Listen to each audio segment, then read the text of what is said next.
Barbecue Master D Ham, and we back today and we cooking Phillies. Let's go.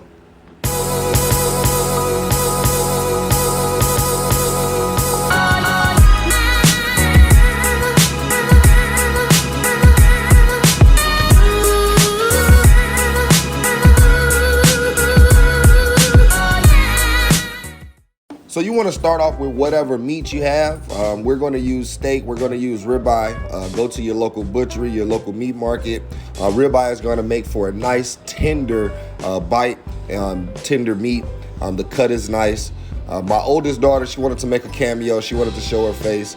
That is my heart. That is my oldest daughter, man. She is a funny one, man, and she's on her stuff. I love her. But you want to make sure that you cut it thin. So I put the ribeye in the freezer for maybe about 45 minutes to an hour so I can get some nice clean cuts. I'll get you a sharp knife, and you want to cut it thin. You want to cut it as thin as possible, so it cooks down and it's a nice tender cut. Once you got that all cooked or cut, you want to make a butter. I'm going to make a garlic butter that I'm going to put onto my bread. I'm going to toast the bread. It's going to be like a garlic bread. Very delicious, man. I'm making my own cheese sauce as well. So I'm going to put some Velveeta, put a little milk in there so I can render that down so I can put more cheeses into it. You want to lather this up. You want to make sure that you get a nice lather on this. Make sure that it's a nice coating, and get whatever surface that you're going to put it on. Make sure that it's nice and hot so you can get that sizzle, so you can get that nice crispness. Because it's going to be crisp on the top, but it's going to be nice and soft on the inside, and that's what you want, man. That's what you want when you're for your Philly bread. So we went ahead and let this brown up, let it cook up, and this is what it looks like once you've gone ahead and let it sit on there for about 30 seconds to about a minute. Nice and crisp, locked in all those flavors. Those little pieces you see are garlic that's melted into the bread. Now you want to go ahead and sear up the meat.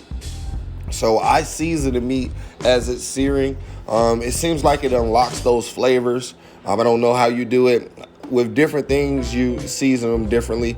And with this, I wanted to make sure that I seasoned it as the heat hit so it can unlock those flavors. But this is that cheese sauce. Once it's rendered down and melted down, now I'm going to add in some of my cheeses, some of my flavors, so I can get a nice taste, man. This was a nice overall dish. If you've made it to this part, man, please drop a like, a follow, a subscribe. It does a lot for my channel, man. You don't know. Drop a comment down below and let me know if you've tried this before, if you've had this before. This was a nice, delicious dish. But I cut up my peppers, cut up my onions. I don't eat those, but my wife and my mother-in-law do. So, you know, we make sure that everybody's straight.